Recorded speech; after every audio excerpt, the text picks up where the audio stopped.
Tromper la mort est facile. Les gens le font inconsciemment, tout le temps. Un inconnu dans un bar m'a révélé le secret.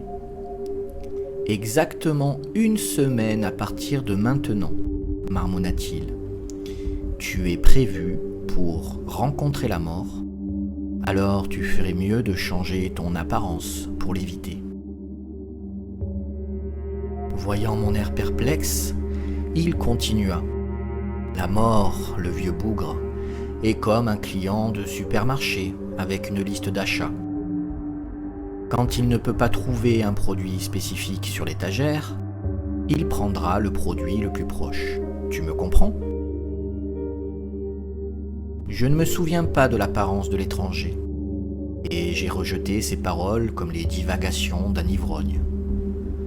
Pourtant, avant qu'1 semaine ne passe, j'ai décidé de changer de look, juste pour le plaisir. J'ai fait couper mes cheveux plus courts et les éteints en rose vif. J'ai changé de tenue et même porté un maquillage plus épais. Exactement 1 semaine après avoir rencontré l'étranger, ma sœur jumelle est décédée dans un accident de voiture.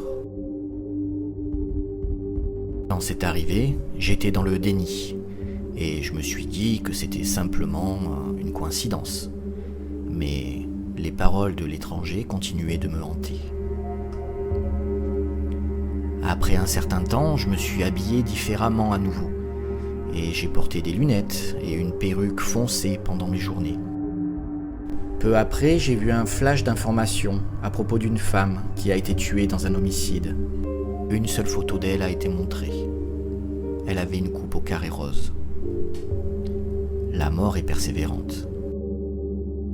Depuis lors, je m'assure toujours de ressembler à une personne différente de temps en temps, allant même jusqu'à subir certaines procédures cosmétiques pour le moins aléatoires.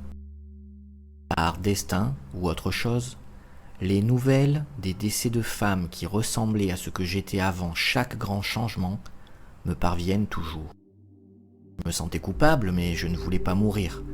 J'étais obsédé par l'idée de tromper la mort.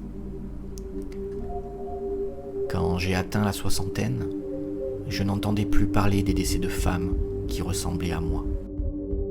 C'était aussi à cette époque que je me sentais épanoui dans ma vie, que tout avait été fait, et que j'ai décidé que cela ne me dérangerait pas de mourir.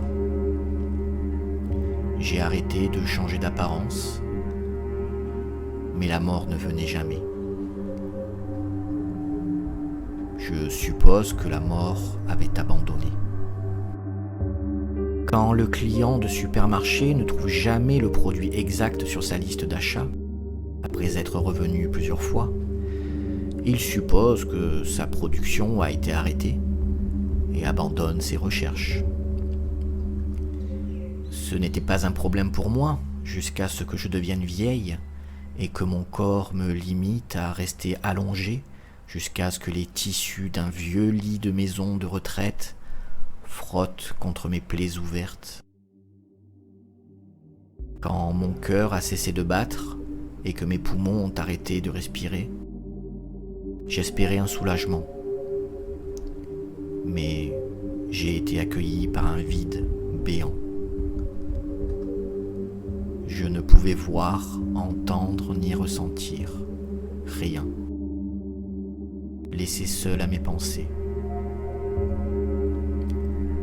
Je peux seulement espérer que la mort ne m'a pas complètement oublié.